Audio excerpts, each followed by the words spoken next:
Sheyi Jolaimi, fondly called SDJ, is a creative, dynamic, and God-motivated woman with experience in idea conceptualization, brand management, and effective brand communication.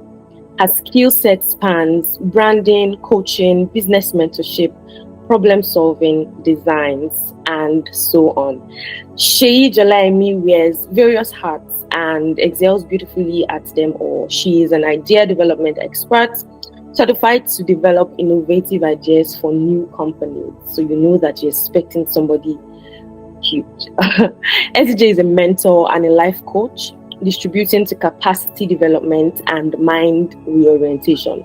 At her core, she's a teacher who creates ample time to help the generation have a good standing via knowledge impartation in general. Sheyi Jolaimi is highly passionate about the African continent and leads a social movement that is set to shape the life and culture of future Africans. SDJ is an author of a bouquet of faith-based books targeted at identity crisis in youth and young adults. She currently serves as an associate pastor at RCCG The Shelter, a youth expression of the Redeemed Christian Church of God in Lagos, Nigeria. She is married to Ayola Jolaimi, and they are raising 3 great nations. So with a beautiful shout in the chat box with your emojis, with your words, I want us to welcome SDJ as we bring her up. Yes, SDJ is here already, so we bring her up. Thank you very much. Good evening. Thank you for this opportunity, and I say good evening to everybody. I mean, that's if you are around where I am, but if you're joining us from somewhere else in the world, then good day. I mean, don't let me go guessing whether it's morning or night. Yes, how are you all doing? I love the excitement in the house. Let's do this. Thank you so much, Cheers Global, for the awesome work that you're doing. And yes, I'm aware that this is the first webinar. I'm looking forward to the other awesome ones we're going to have, where I'm going to be participating. I mean, this one is a setup. Should have just brought me in to watch somebody else, so that I know how to do these things. Okay, people, thank you so much for coming, and I'm excited that you're here, majorly because you want to learn how you can foster healthy self-identity. And I know that this is a major topic, because quite a number of people struggle through life when it comes to identity. And I won't say it is strange, because knowing who you are, I mean, you are your father's daughter, right? You are your father's son. And some of us don't, because some of us don't know our parents, biological parents. But to a large extent, at every point in time, because of the shifts happening around, whether in the environment, whether in your workplace, in your career, whether you're changing status, for example, you could be getting married and all of that. From time to time, identity is something that we actually really need to check. Not because we are trying to check whether or not we are still that, but as many times as possible, especially when you're not having a good time with your mom. I don't know how many of us, while you were a child, somehow you felt like, I think they adopted me into this family with this way this woman is treating me. I don't know how many people felt that way, but exactly, like, are you sure? For me, right, I do look like my biological mom. So I was like, okay, it looks like this woman is my mother, because I mean, we look alike, right? Maybe this man is not my father, so that's why they are so upset with me, and all of those moments where what we actually just need is some sort of reassurance. But to have this reassurance come from external factors every time might end up leading to a large, identity crisis. Because when you have to wait for somebody to say, oh, you're black, and another person to say, oh, you're white, oh, you're excellent, oh, you're fantastic, oh, you're beautiful, oh, you're great, oh, this is, what you're able to do, this is what you're fantastic at, and you're waiting persistently, consistently for external sources to give you that validation, to a large extent, it might lead to identity crisis. For some of us, the crisis is not even prevailing because other people have a voice in our lives. It is because we've not even taken time at all to even find out who we were in the first place. And let me give you a very simple example when it comes to that. For people who grew up in a family house, for example, where they probably lived with their grandma and their aunties and different people like that, and somehow their own biological mom get to be called Auntie Sheyi, Auntie Titi, Auntie Bola, because everybody in the house calls Auntie Titi, Auntie Bola. And then there is a mommy who is actually their grandma, but everybody calls that person mommy. To a certain extent, they would need to be told at a certain age that this is their biological mom. Otherwise, they will literally grow believing every other person in that house is a child of whoever mother is. You understand what I'm saying? And to a large extent, that might lead to, okay, are you sure this woman? But she's just one of those aunties. And I didn't develop any special bond when it comes to this woman and all. And there is the need to be told initially for us to discover, and sometimes being told, discover our identity. And then now from that pivot, from that point of knowing or being told our identity, we now take it further to where we begin to grow in it, we begin to live in it, and we begin to express ourselves from the point of that identity that we understand. And what happens most of the time in this case is that the moment we now form a sense of identity for ourselves, whether we know it or not, all of us, we have what we call a sense of identity. You look at yourself and you believe that there is somebody that you have. You are not, you might not have written it down, you might never have articulated it, you might never have said it out to anybody, but somewhere in your mind, if you think through your mind, you will find who you believe you are and the definition of who you are that you have given to yourself. So the more we are aware of what that definition is, the better it is now for all of us, because we can now from that point find out whether or not we are living in tandem, we're living consistently with that definition or not. I mean, this is not me judging whether that definition is right or wrong. This is me just saying you believe something about yourself. And from time to time, if you're not aware of what you believe about yourself, you won't be able to live intentionally in the direction of who you believe that you are.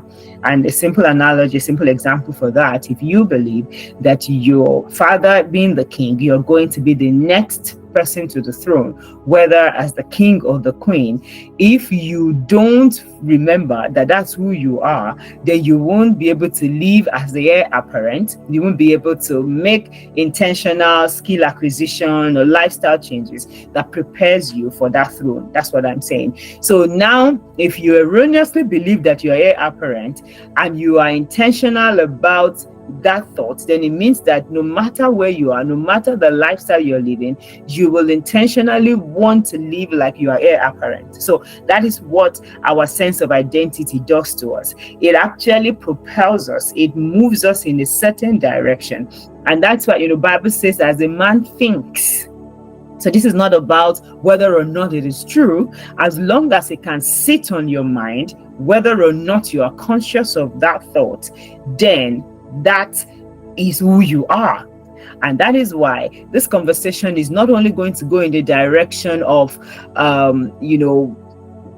what your identity really is, it will actually speak to your mind and what you're thinking about. Because no matter who anybody else says you are, no matter what documentation say you are, if you do not believe it and you're not thinking consistently in the direction of that written identity for you, And in our own case, if you're a child of God, you're a Christian here, then there are things that the Word of God says about you, no matter how much it has been inscribed and generations through generations, the Word remains. If you do not believe it and it's not, a prevailing thought, then to a large extent, you will not see the manifestation or the expression of being that person in your life. Okay, so now thinking about or talking about that thought, there is something that is called, our self-ideal. And your self-ideal is who you believe you should be ideally. And this is not speaking about defining your identity. This is just talking about your belief system. And that's what I majorly will be talking about today. Because if we can get our belief system right, all other things can fall into place at the end of the day. So your self-ideal is who you believe you should be ideally. And then there is the self-image, which is the one that I was defining earlier, where I said, if you search your mind, there is a particular definition of who you believe you are.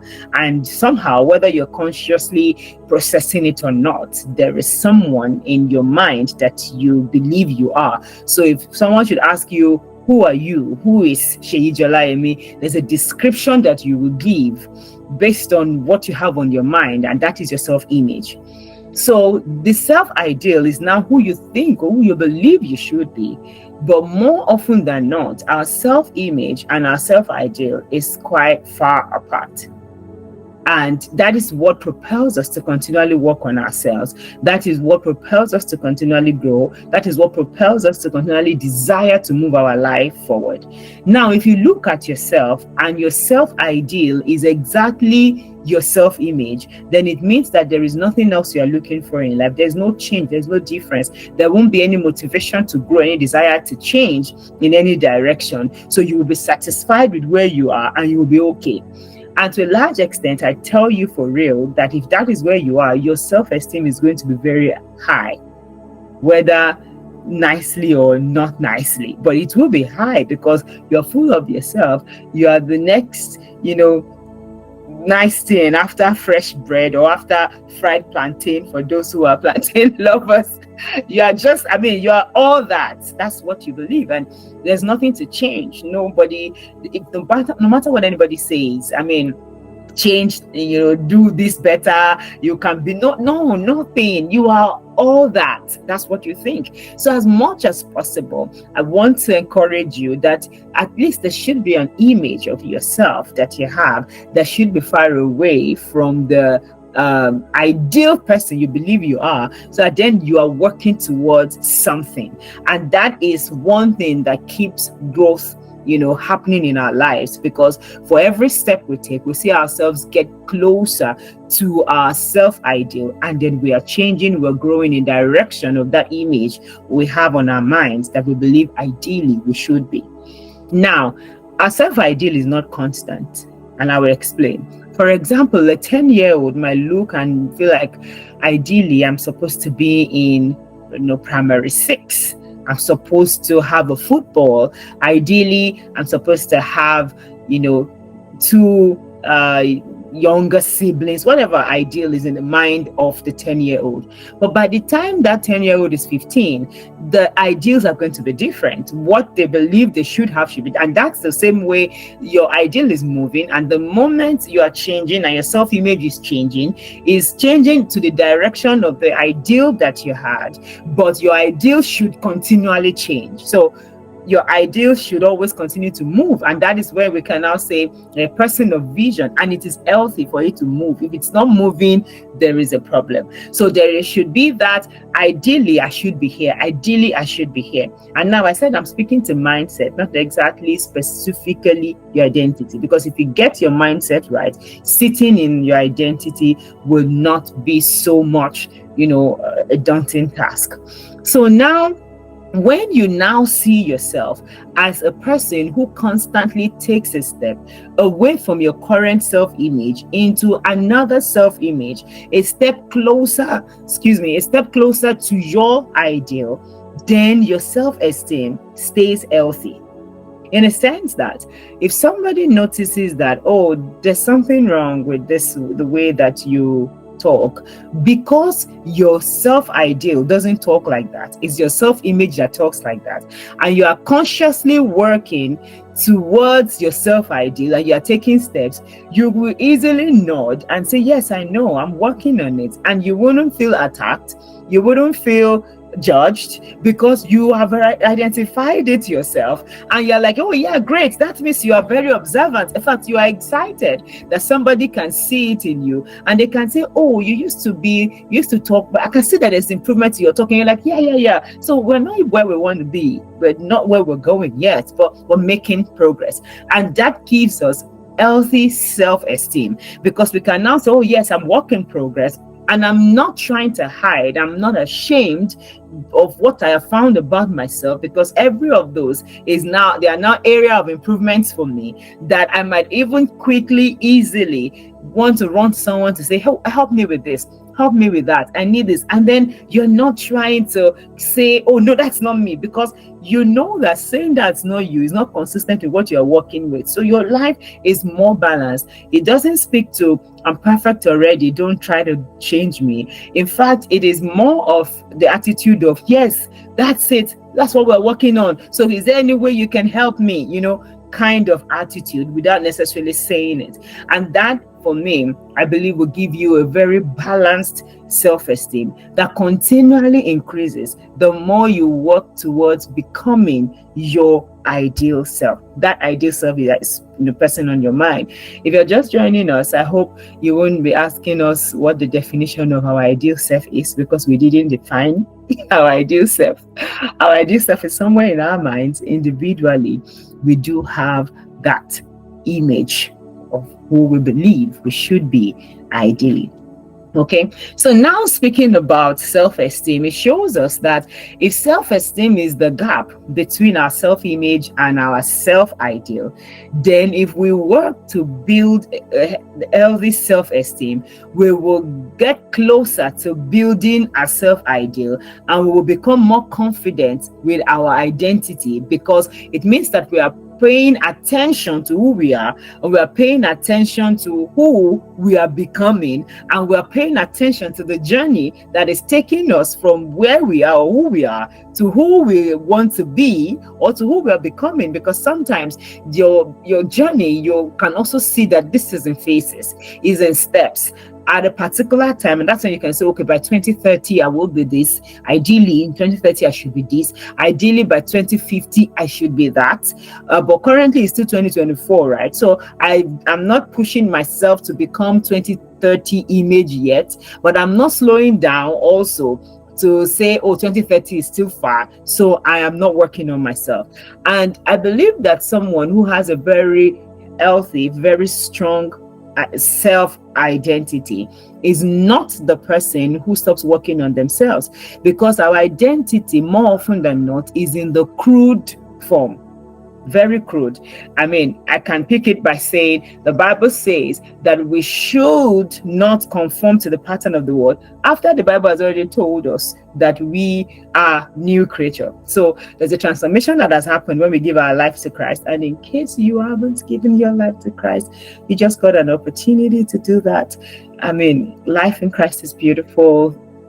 He has all your life in his hands, and you can direct it in the right way that it should go. There is nothing that you can desire for yourself that is better than what God has in store for you.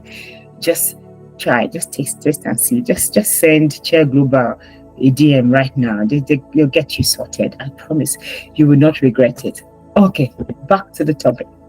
So in that situation where the scripture says we are already new, we would expect that everything should just change, boom, da-da, and then you're all perfect, all righteous, all holy. But then the same scripture now says, do not conform to the pattern of this world, be transformed by the renewal of your mind. And I'm one person that believes that renewal doesn't only happen daily, it happens momentarily. You can actually have your mind renewed multiple times in a single day. So don't always believe that, oh, when you sleep and wake up, then you never mind renewal one. That gives you like 365 mind renewal opportunities per year. That's not true. You actually do have like an opportunity to renew your mind every second of a day, and every day of the week, every week of the year. That can happen. But this usually happens when we expose ourselves to the necessary information, we're in the right environment, but most importantly, we're able to embrace what that change is.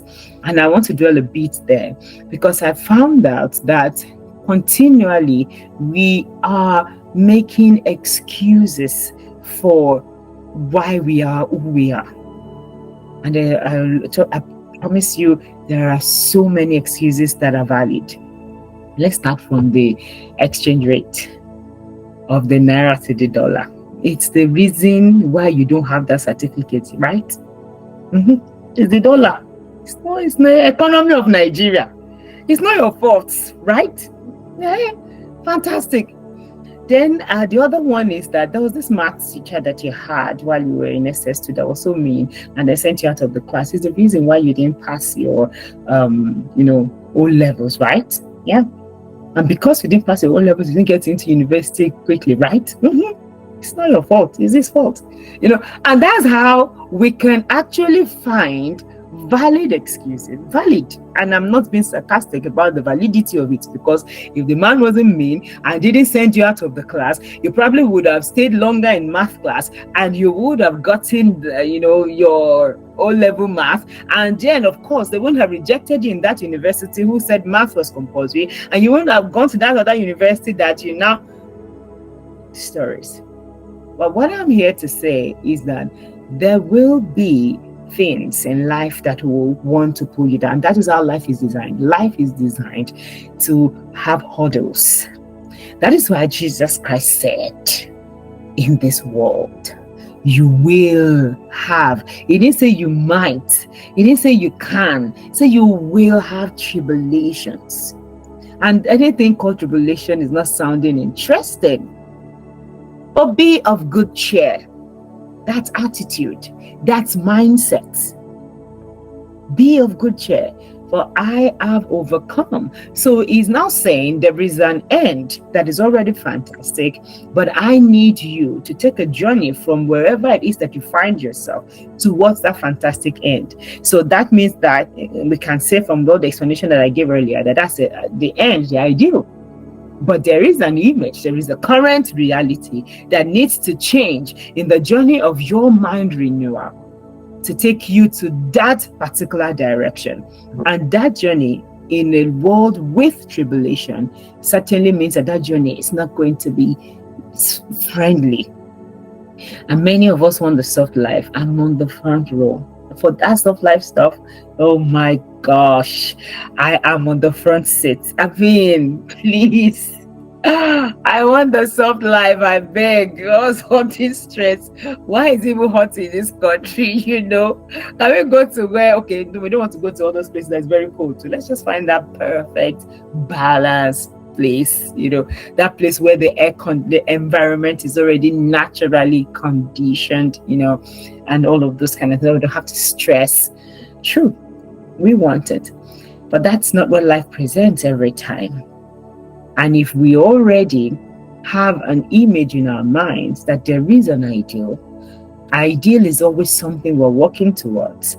And there is where we are currently, and the distance between the covering of the distance between where we are now and what Jesus Christ in this case has called ideal is where growth is where our joy is where our self-esteem increases, is where we build skills, is where we build more confidence in the things that we are doing, is where we build connections and network, and we have collaborations that will transform our lives, is where we make impact and make the desired changes in this world. Then even when we have done awesome things, and I say when because I don't believe you wouldn't do awesome things. Even when we have done awesome things, we quickly rinse and repeat. That's another major thing I want you to note in the life of somebody who is fostering a healthy self-identity and fostering a healthy self-esteem, there is always rinse and repeat. There is always transition from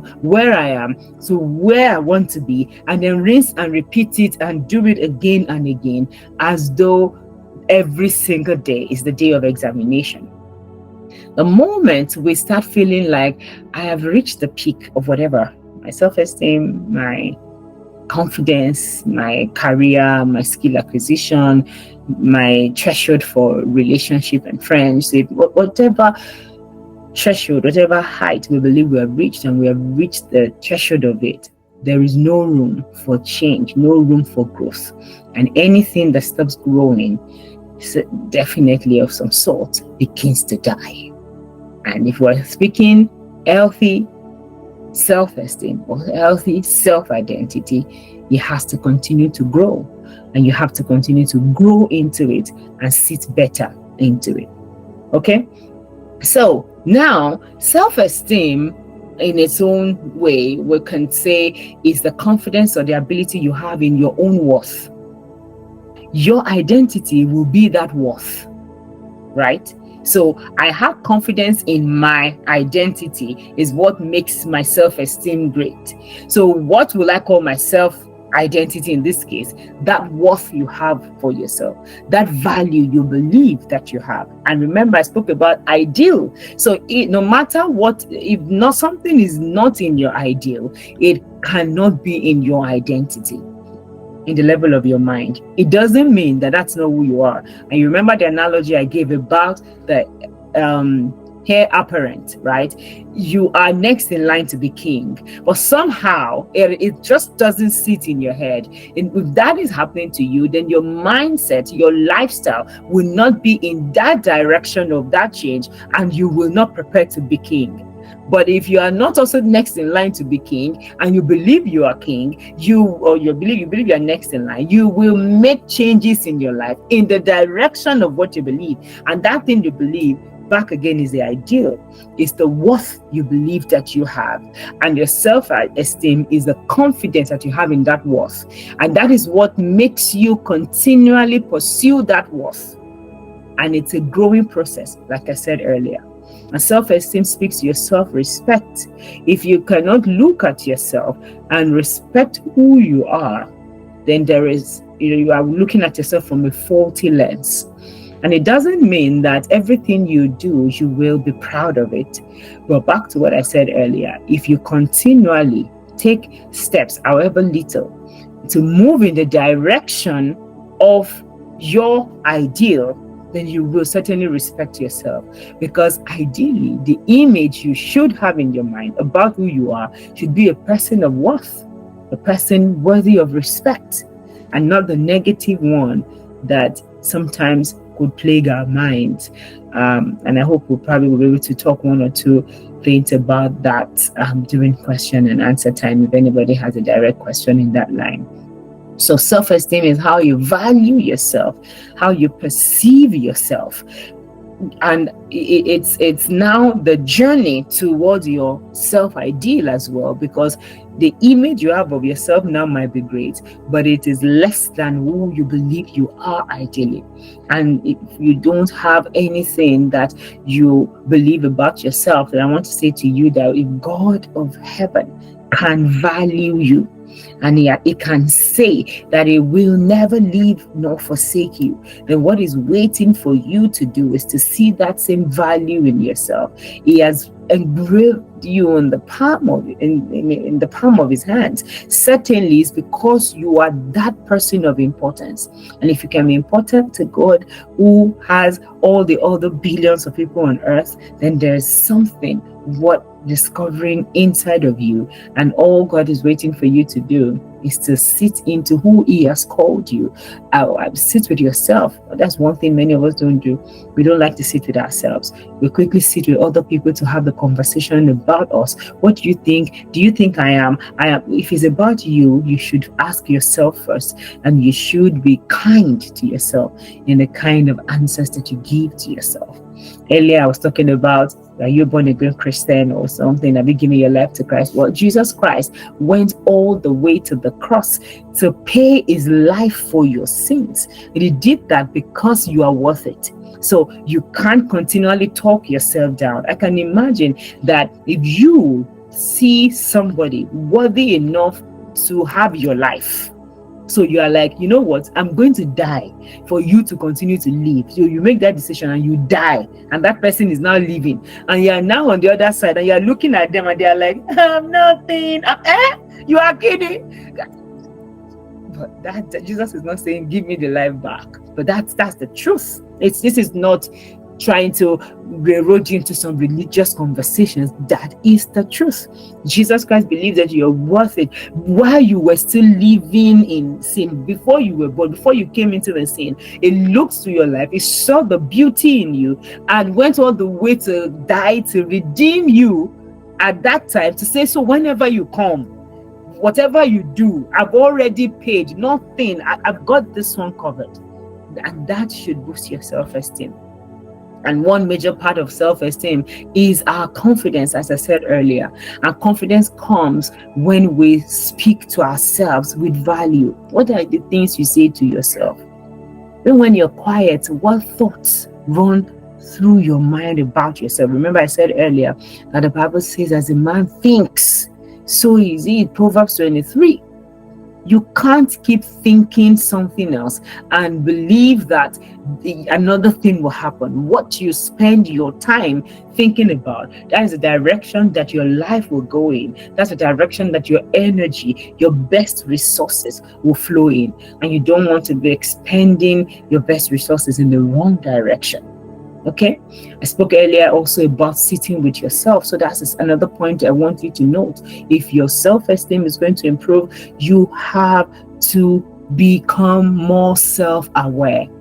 And there's no way you can know somebody if you're not reading about them, if you're not talking to them, if you're not watching them, if you are not giving time to them, if you're not serving them. Are you serving yourself? Are you watching yourself? Do you know why you do what you do? Do you ask yourself questions? When you ask questions, are you kind enough to yourself to, answer? For example, we ask ourselves questions like, what's that nonsense you just did? Okay, that's fine. That's not kind. That's what you have asked yourself. But can you even be kind enough to answer yourself when you ask that kind of question? Because in the course of answering yourself, you will find out that it wasn't actually as stupid as you thought. But we ask ourselves those kind of questions in the tone that is not nice. Talk ourselves down. We say, what kind of nonsense did you just do? Can't you see that you are no, you didn't answer. You didn't let it's just, now imagine with two of us. And I come to you and I say, what that nonsense you just did? And before you open your mouth, I'm like, don't you even think that you always do foolish things? And before you respond, I'm like, you see, that's why your life is the way it is. And before you say that's the reason why everybody will treat you like trash. I'm sure you will not say a word. You will just say, you know what? Say all the negative things you want to say. And that's how we treat ourselves. So in the conversations, we truly need to have more conversations with ourselves. But in the conversations with ourselves, can we learn to be kind? Can we pay attention to our own feelings? Can we also help us that this is not unhealthy self-love that some people preach? Any self-love you have for yourself that is hurting somebody else, it should be checked. That one is primary for me. And I'm not saying some people can choose to be hurt by what is not hurting them. That's not what I'm talking about. But the one that you truly know is hurting somebody, you can't. God did not design us to step on other people to go to the height He wants to get us. The Bible speaks about the Joel army, and it says all of them are moving like with the strength of horses, moving with a great speed, and they are still not breaking ranks. That is the order of God. Everybody thriving, each part doing its work excellently, actively, and nobody is stepping on anybody's toes. That's the design of God.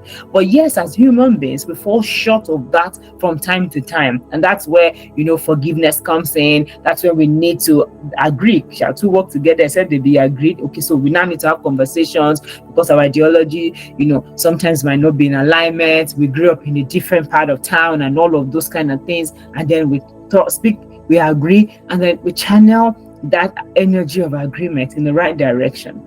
But the way God designed it, each one of us doing our work excellently, collaborating beautifully with the other person without stepping on toes. Okay. Now, I also want to now say that in the journey of moving from where you are to where you want to be, which is your self ideal, you need to have a sense of approval of yourself. You can't constantly disapprove yourself, and most of this disapproval comes from comparison. You look at somebody else, their nose is pointed, yours is flat. You look at them, they've got very thin eyes, your own is big. You look at somebody else, they have cute ears, it's your own that is massive. Yeah, it's your own. There's always a negative thing when it comes to your own. Somebody else's own is always fantastic. No, you need to approve of yourself. There is a reason why you look the way you do. And if it is something that you can change, for example, maybe you feel like, oh, I'm out of shape, I've gained a lot of weight, and that's fine. Change your lifestyle. And being fat is not anything, my darling. You can still be fat and live the fantastic, great, interesting life. It is because there is fat, that's why there is slim. If everybody in the world came slim, there won't be any definition of slim, because all of us would be like that. So, sweetie, you are just on the spectrum the way it should be, and you are great. All of us cannot gather and stay in the middle. That's why the spectrum starts from left to right. That's why there'll be the very slim and there'll be the very fat, and there'll be the in between, and all of us cannot be in between. So can you live your best life by first having a sense of approval of yourself? Now, I need to say it again. I'm not saying approve of yourself with your lazy, bad character, bad behavior, etc.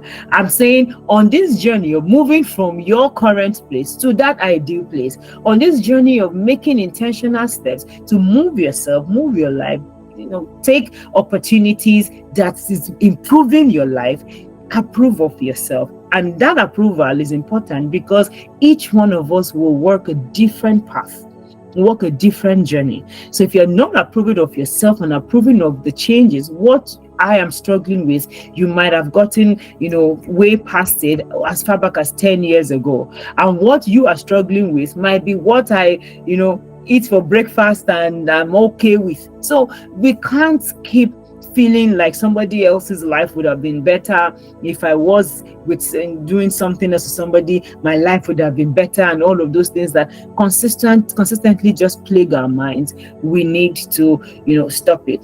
The other thing that sits beautifully well in that place is that sense of approval. That approval desires that we have.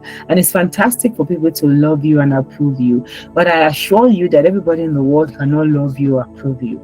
And sometimes the people that you so desire that they should love and approve you will not love and approve you. And it does not mean that you are not great. They are not the people who are the judge of who you should be or who your identity, what your identity should be. You should learn to approve yourself. And if there are true, changes that you need to make, embrace it, draw a plan for yourself and move your life, move yourself in that direction.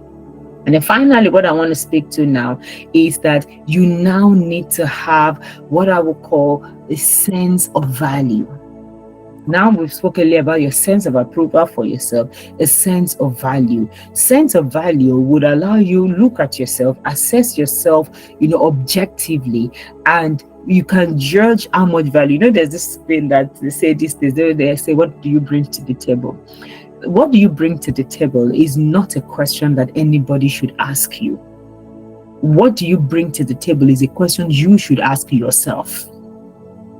But unfortunately, because many of us don't ask ourselves the right questions when we want to get into a partnership of some sort, the other person is now asking, so what do you bring to the table? If your value is so much and everybody can see it, they are not going to ask you what do you bring to the table, because it is written all over you that you're a person of value. In fact, we are honored to have you. We are honored to be doing this with you. We don't see you as you coming here to be a leash or, a leash or to siphon or to use us to become great or to use us to. In fact, we don't mind you using us to become great. Is that they what? You want to be great on our platform? Please be great. That is how they will feel, or that is the reaction you will get if you're a person of value. But you don't wait for people to ask you You should actually ask yourself consistently, what value do I bring to this world? And don't let us take it so far. What value do you bring to your home, to your family? For some of us, we haven't even started working. We don't have a paying job. We live with our parents, but we are thinking in our minds that, oh, when I start bringing money to this house, they will now know. No. If you're not a person of value now, you won't be a person of value when you start making money, and that's the truth. I mean, what do people miss about you when you're not there? Or people actually breathe a breath of fresh air when you are absent? That's not nice. Even if it's just a quiet, gentle, peaceful presence you bring, and every time you come in, everybody just calms down. Even if that's it, you should be able to say to yourself, this is a tangible value that I bring. And then you are now intentionally working to be competent in that value that you bring, so that you're not losing it. At the same time, you are gaining or adding more value to yourself. It starts in the little things, in the commitments that you make to yourself to be a better student, to be a better teacher, if you are teaching anybody, to be a better neighbor, to dress properly, to speak to people better. Those little things. And it's not about what somebody else says to you. Commitment you make for yourself to help at home, to look out for other people without they asking you to do so. You understand? To not be nonchalant or careless. Nobody cares about me, so I'm not also going to care about everybody. Those are the kind of things that deplete our own sense of value. You think you're doing it against somebody else who you think is not valuing you, but it depletes your own sense of value for yourself, because gradually in that attitude of wanting to revolt, you find yourself moving in the direction of somebody who is not a person of value. Okay, so we need to intentionally work on that, showing ourselves that we can be diligent in what we decide to do. Proverbs 22:29. Do you see a man who is diligent in his work? He will stand before kings. Nobody is going to contend. Nobody is going to, try to get him off it. And if you look at yourself, you assess yourself in advance, and you see that you're not a person of value, great. Good that you're assessing yourself, because many people don't. Then get on a growth plan. Make up your mind to become a better version of yourself continually. Make up your mind to become a better version of yourself every day. Make up your mind to allow your impact to be felt wherever it is you go. You don't have much money, that's fine. It's not money that is value. There are all people who have all the money in this world, but they still need people, they still need food, they still need clothes, they still need somebody to drive them, they still need somebody to help them figure out one or two things, manage their schedules, everything. These other people might not have 1/10 or 1/1 million of the money that they have, but they are people of value in their lives. So make sure you're working hard to be a person of value. So I think my time is up. Thank you. It's been great talking to you. Wow, thank you so much, SDJ. That was always profound and always heartfelt. Thank you so much. At first I was like, hey, it's just started again. Thank you so much for your time. Please thank you, Divine Dawn. Let's go into the chat and say a very big thank you to her. She has actually shown that she's a person of value. She just poured out into every single person. She can be somewhere else, meeting the top people in different industries right now, but she's here pouring so much value in our midst today. Thank you, everyone. So we go quickly into our question and answer session. It has been quite profound. It has been clarifying. It has been eye-opening. So I want somebody to unmute. I know this is quite weird in a webinar, but I want somebody to unmute and yes, thank you. Lastly, say thank you. So I want somebody confident, somebody, we are all eloquent, but but I want somebody very eloquent. You have a question. I know you have a question in your mind. Maybe you have been trying to, it's actually a skill to also know how to coin questions, how to ask questions. So please, if you are eloquent, just unmute and ask your question. Just ask your question. It's just one person we're going to allow that. So please unmute. If you have anybody, I'm going to count 1 to 5. Just like I'm doing the altar call. So unmute yourself and just go.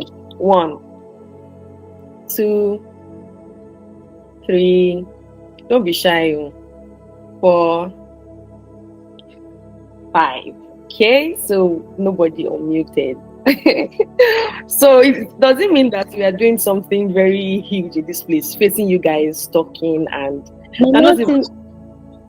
Okay, did somebody unmute? Yes, ma'am. Okay, please go ahead. Good evening, ma'am. Thank you so much, SDJ, for that. It was really profound and it was really enlightening.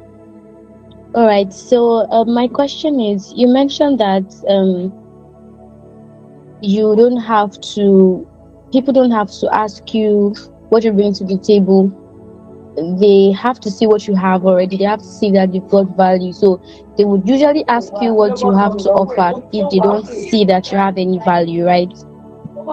So my question is, what if in a given situation you are giving in the little value that you have, in a way you're trying to help or you're trying to make things better in the place you find yourself, maybe at home or at work or anywhere you find yourself, but then you're not being seen.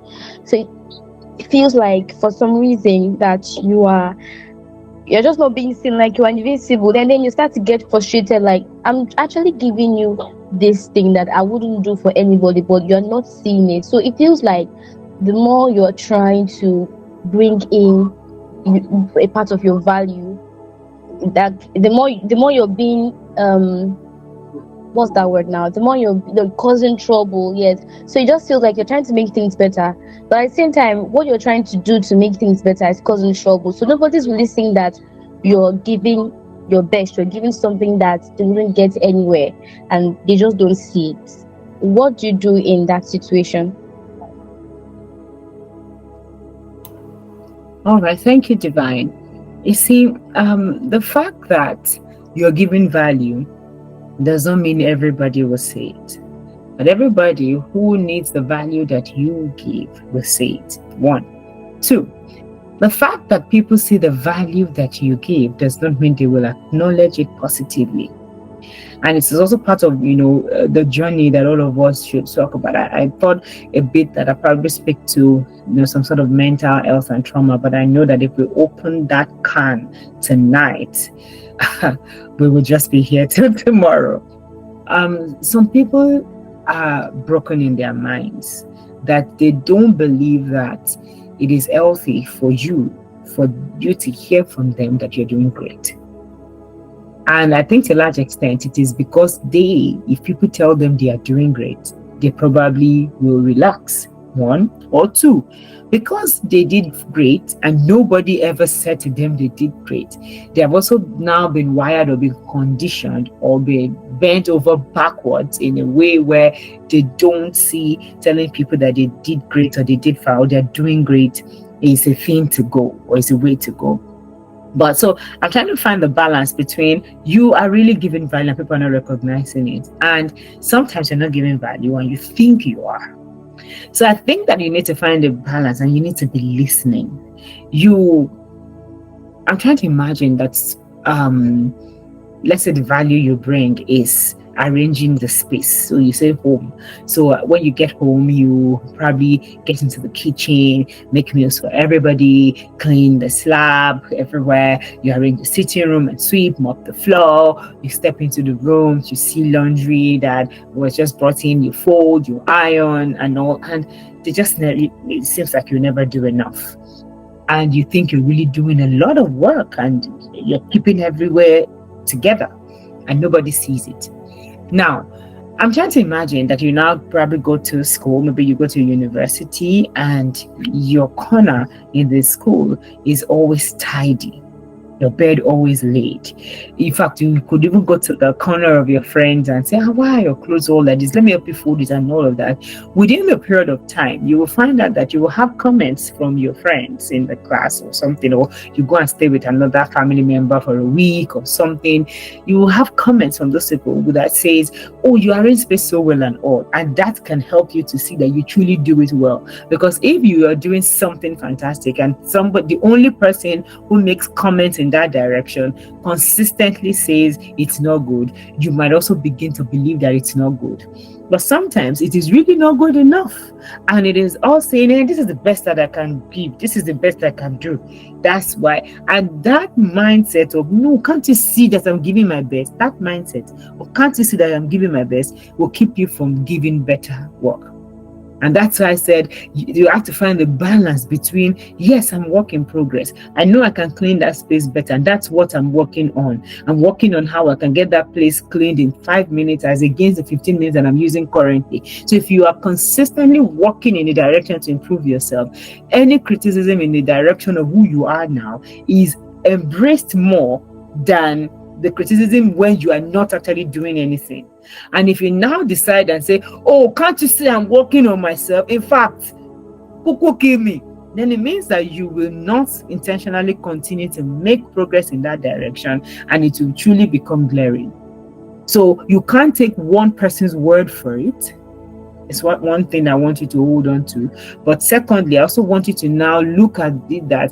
Could it be that really, these are areas of improvement that because of the way it's being said, because of the stretch of growth I am going through, I'm expecting them to pat me more in the back than I'm getting. I'm expecting them to pamper me more in this direction of this growth than I'm getting. That could be it.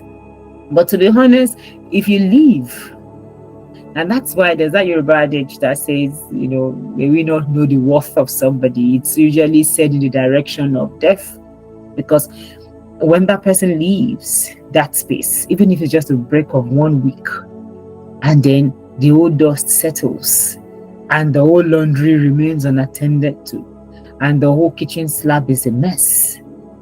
Now you can come and they can say, your work is waiting for you. You left since last week. But at least it shows that they could recognize that, man. But imagine that really you felt like you were the one keeping everywhere together, and you leave for 2 weeks and you come and everywhere looks better than you left it. That should be a conversation to yourself. That, man, I thought I was great, but there's work to be done in me. So find the balance between it. Okay? I hope that helped, Divine. Yeah, thank you very much. Okay, wow. Thank you so much, SJ. Thank you, Divine, for drawing that out, because one of the questions that I have is to actually ask, how do I know that my ideal or my ideal place or destination is actually ideal? So your ideal cannot always be actually ideal. That's why I said to you earlier that your ideal is actually a moving point as well. And that's why I use the analogy of the 10-year-old boy. When he's 15, his ideal is different. And at a particular point that you are in, your ideal can only be as ideal as your mind can allow it to go. So when you're going through that mindset renewal that I spoke about, if you are the 1 renewal per day kind of person, then your ideal will not change as fast as if you are the every second renewal kind of person. The amount of information you expose yourself to, your association also determines your ideal. So you could feel like, oh, if I can just get a job that will pay me 95k, gosh. And that can be something to think about when you don't have a job. So 95k is like, man, it will solve the entire problem of my destiny.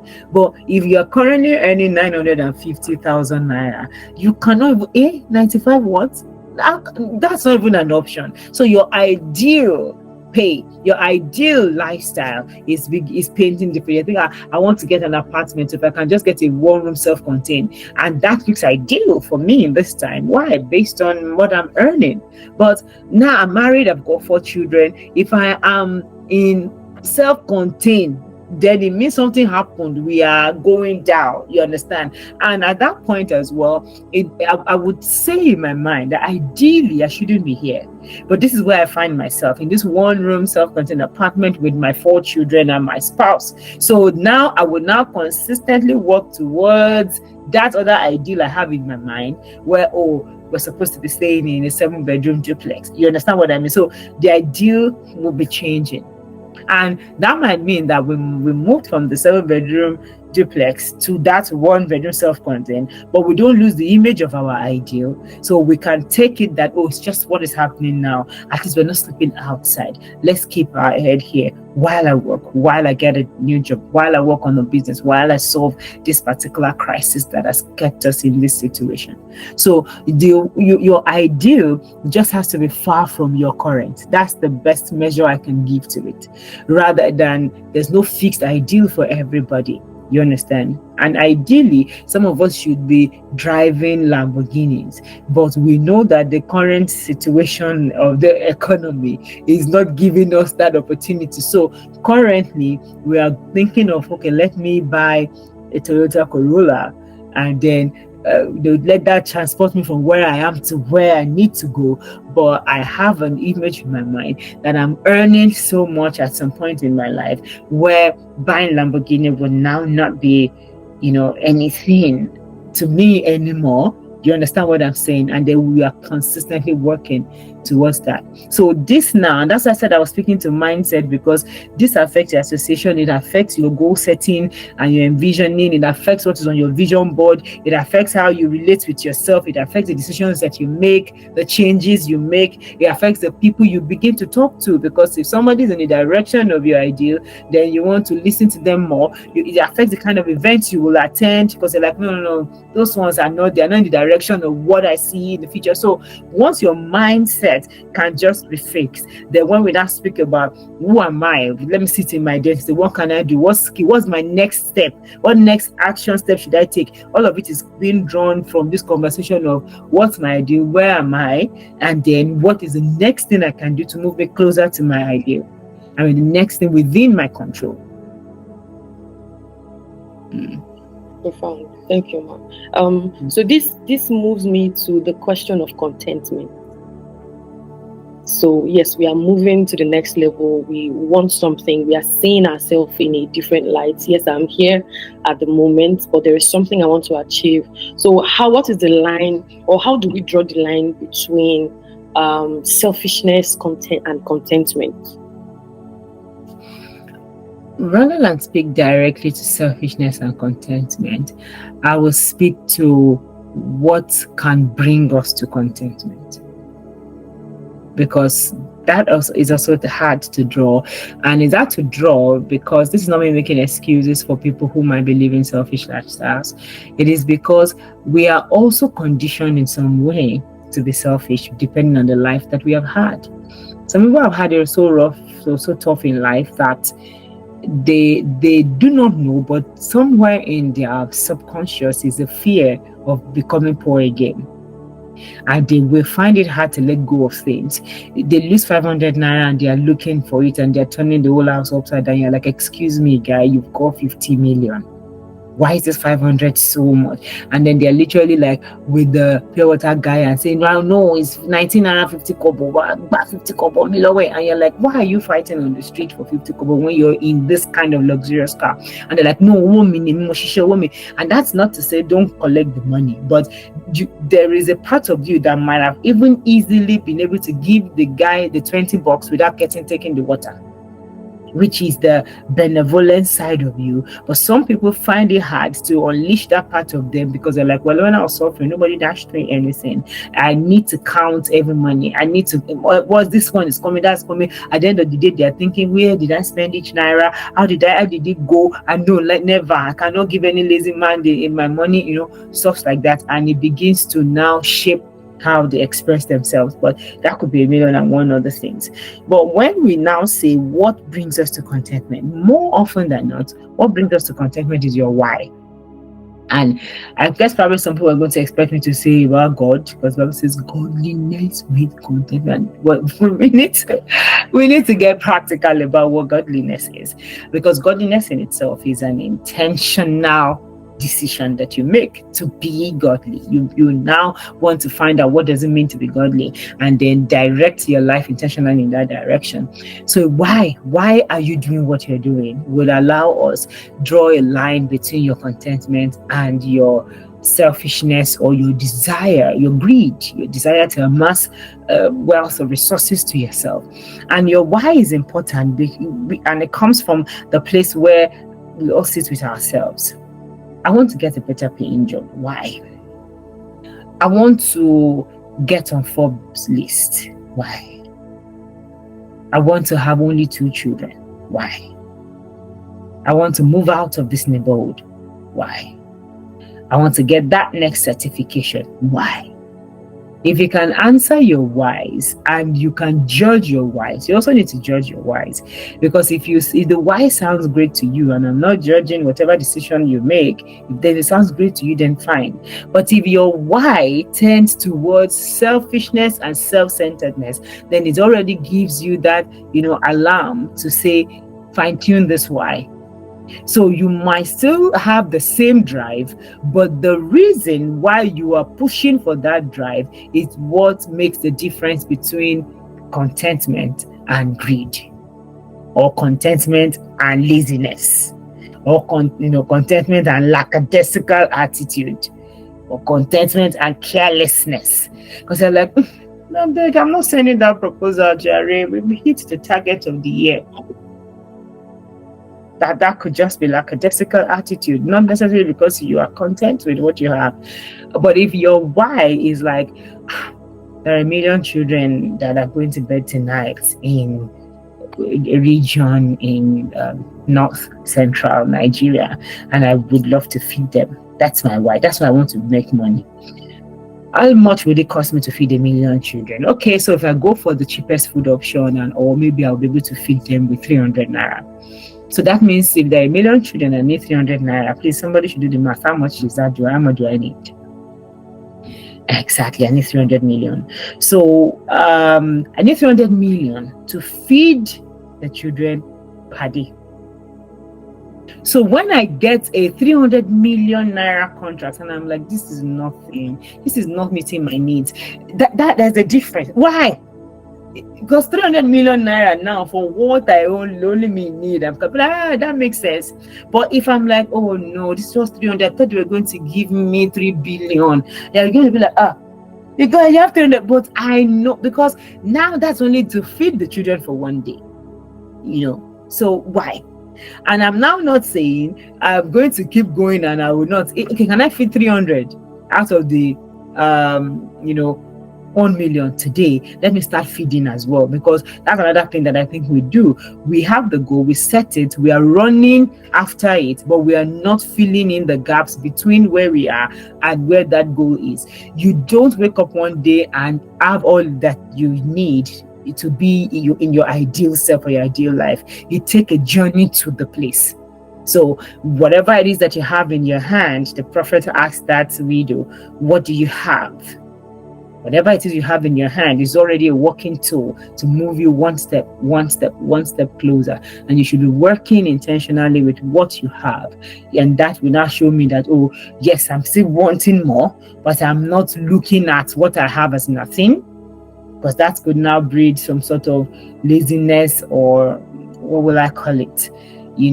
Discontent with, we don't have enough, so we don't have enough, we're not doing anything. No, that's also the attitude. What can we scale down? Can we do this and actively your mind should be working that way to see that you are achieving what you want to achieve from the place of answering your why, knowing whether or not you're feeding your greed or your selfishness, or you're feeding your desire to achieve your dreams, which are always valid. Thank you so much, Ma. Do you know, you just actually gave me just filled up a book that I've been struggling to write. Yes, what you have. What do I get you? What do you write for me? You write me there. What exactly we write? Acknowledgement. Yes, That one line. definitely. One line, the whole page. One line is enough. Don't worry. Thank you so much, man. So, because of our time, let's just take the last question. How can I navigate conflicts arising between one's self-identity and societal expectations?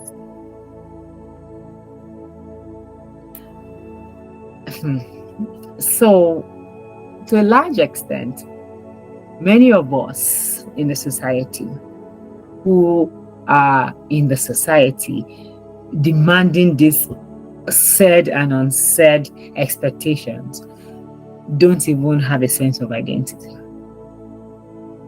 And that's the reason why you find out that I consistently just didn't talk about other people, because if we go about that, it becomes complicated. When we say societal pressure, who is in the society? It's us, our parents, our loved ones, our employers. We sometimes are the employers that are giving the expectation for the employees. So if all of us as individuals can work with a sense of purpose, with a vision, a vision that we can sell to the people, that somebody can say, hey, this is such a good vision. Let me leave what that I'm doing and come and run it with you, and all of those kind of things. The society will truly be better. Collaborations will be better.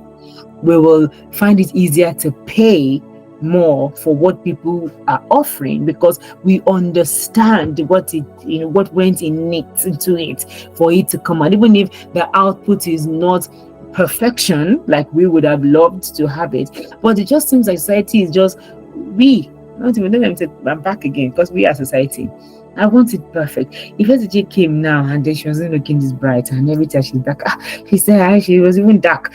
She couldn't even prepare for the session well. You don't even know exactly what I had to face to be here. And we quickly judge, we quickly stamp them. She's not going to be like, and we're all just watering down what every other person, somebody else is doing. At the end of the day, we are killing their own ability to have a sense of identity. And that was why when I was talking earlier about, was that SS2 teacher that was mean to you, or was this person that was, I was picking those things to try to portray the possible societal influence, external influences that might come and as an attack on who you are, your person, but you truly can't succumb to it. And that is why I would always be an advocate of, I went through XYZ, but despite that, I came out this way. Rather than I went through XYZ and that's the reason why. No, I'm not going to take that as an excuse from anybody. And that's not me being non-empathetic. It is me saying, guys, we have stayed here for so long. Our fathers spoke about some fathers that didn't let this country go well. We are speaking about some fathers that are not letting this country go well. May our children not speak about some fathers, because when they're speaking about the fathers, they are either going to speak about the fathers we also have already spoken about that we didn't do anything about, or we ourselves, the fathers. We will be the fathers. So rather than keep complaining and keep pushing and keep demanding a societal expectation that we ourselves have set that we don't even know where it came from, because sometimes it's just us. It's one of the reasons why I intentionally always stay off the street of Twitter as well. That is another society on itself, with everybody backing and having an opinion, and social media has given us that opportunity. You can put whatever, every single thing that comes to your mind, the foolish, the stupid, the exciting, the inspirational, the spiritual, the joyful, the sad, everything. You can put it on your WhatsApp status part time. You can even voice print it and put it there and spill that vial out to this whole world. The same way you can spill all the light that is inside of you out to the whole world. But more often than not, the negative ones seem to be having a field day. All of us are backing at ourselves, shouting at ourselves, pulling ourselves down. If you go there today and you say, "Oh, look at me! Oh, I just say hands. Is it only you? What about your?" There's no need. The energy that all of us are giving all of us is not right. So, can you be the change that you so desire? Wow, thank you so much, SDJ.